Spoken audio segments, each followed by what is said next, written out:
வணக்கம் மக்களே! நான் உங்க ஹீரோ வ்ளாக் பாய் பேசுறது. நான் கேட்கிறது நீங்க. இன்னைக்கு கோடை காலத்துக்கு என்னென்ன செடிலாம் வீட்ல வளர்க்கலாம் அப்படிங்கிறத பார்க்கலாம்.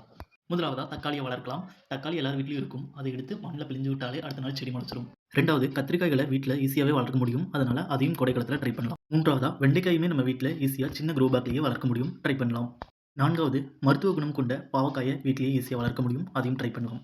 5வது இடத்துல புடலங்காய நம்ம ஈஸியா வளர்க்க முடியும். சுரைக்காய்களையும் ட்ரை பண்ணலாம். 6வது இடத்துல நார்ச்சத்து மிகுந்த பீர்க்கங்காய வளர்க்கலாம். பூக்கள்ல கோடைக்காலம் அப்படின்னாலே மல்லிகைப்பூ தான் முதல் இடத்துல இருக்கு. அதைத் தொடர்ந்து 2வது இடத்துல நம்ம முல்லைப்பூவையுமே சொல்லலாம். முல்லை, காக்கட்டான் இது போன்ற பூக்களும் கோடை காலத்துல நல்லாவே பூக்கக்கூடியது. அதனால சின்ன கட்டிங்ஸ் வாங்கி வச்சீங்கன்னா கூட நல்லாவே அதில பூக்கள் வரும். அடுத்தது சாமிக்கு தேவையான பூக்கள்ல அரளியுமே தேவைப்படுது. நம்ம வீட்டிலேயே காய்கறி அண்ட் பூக்களையும் அறுவடை செய்றதுனால, அதில இருக்கிற சத்து வேற எதுலயுமே வராது. இயற்கையா நீங்களே உங்க உடல் நலத்த பார்த்துக்கிட்ட மாரியும் இருக்கும். அதில ஒரு சாட்டிஸ்ஃபேக்ஷனும் இருக்கும். நான் விதைக்க போறேன். இதுக்கப்புறம் நீங்க விதைச்சு உங்களுடைய வாழ்க்கையும் மேம்படுத்துங்க.